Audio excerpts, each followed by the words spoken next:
रात के 10 बज चुके थे। दिल्ली की सड़कें अब भी हल्की रोशनी में जाग रही थी, लेकिन आरव के लिए ये रात खामोश नहीं बल्कि खौफनाक थी। उसने अभी अभी एक सच्चाई की परत उठाई थी और अब वो खुद भी उसी साजिश के जद में आ चुका था। रागिनी के घर से निकलते ही उसने देखा, दो लोग गली के मोड़ पर खड़े थे, बाइक के पास। दोनों ने हेलमेट पहने थे और उनकी चाल में कुछ अजीब सा था। आरव तुरंत समझ गया, ये वही लोग हैं जो उसे ढूंढ रहे हैं। वो झुककर अंधेरे में तेजी से भागने लगा। पीछे से एक आदमी की आवाज आई, वो यहीं था, भागा है, पकड़ो उसे। आरव ने दौड़ तेज कर दी। उसे अपने पत्रकार दिनों की एक बात याद आई, अगर जान बचानी हो तो भीड़ की तरफ जाओ, अंधेरे में नहीं। वो मेन रोड की ओर भागा और एक ऑटो में कूद गया। सराय काले खां चलिए, जल्दी।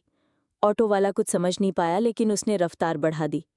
ऑटो में बैठते ही उसने मोबाइल निकाला, फोन किया अपने पुराने दोस्त मानव मिश्रा को, जो एक हैकर और जासूसी पत्रकार था। हेलो मानव, आरव बोल रहा हूँ। जिंदा हूं अभी, पर ज्यादा देर नहीं। अबे तू कहाँ है? तुझे मरा हुआ समझ रहे थे। तूने तो नौकरी छोड़ी थी, सब गायब। दिल्ली में हूँ, मुझे तेरी मदद चाहिए अभी। आजा मेरे पास, शिवाजी नगर सेक्टर 8। पासवर्ड बोलना पड़ेगा। काला सच जिंदा है। ऑटो ने ब्रेक मारा। सराय काले खां आ गया था। वहां से वो पैदल ही गलियों में घुसा और आखिरकार मानव के घर पहुंचा। मानव का कमरा अब भी पुराने जमाने जैसा था।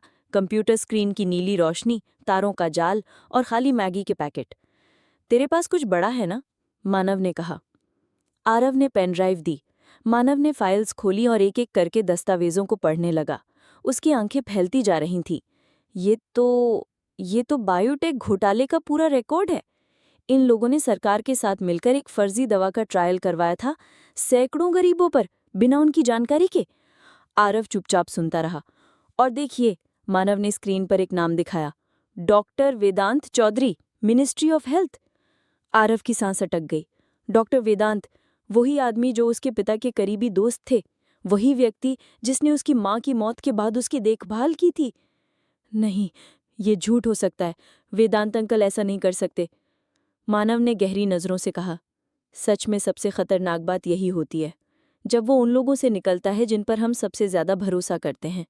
आरव अब टूट चुका था, लेकिन उसके भीतर कुछ और भी जाग उठा था, गुस्सा, संकल्प। अब ये सब बाहर लाना है, मेरे पिता का मिशन अधूरा नहीं रहेगा। उसकी आंखों के सामने नकाब उतरेंगे और एक नया दुश्मन सामने आएगा, जो अंधेरे में है लेकिन सब पर नजर रखे हुए है।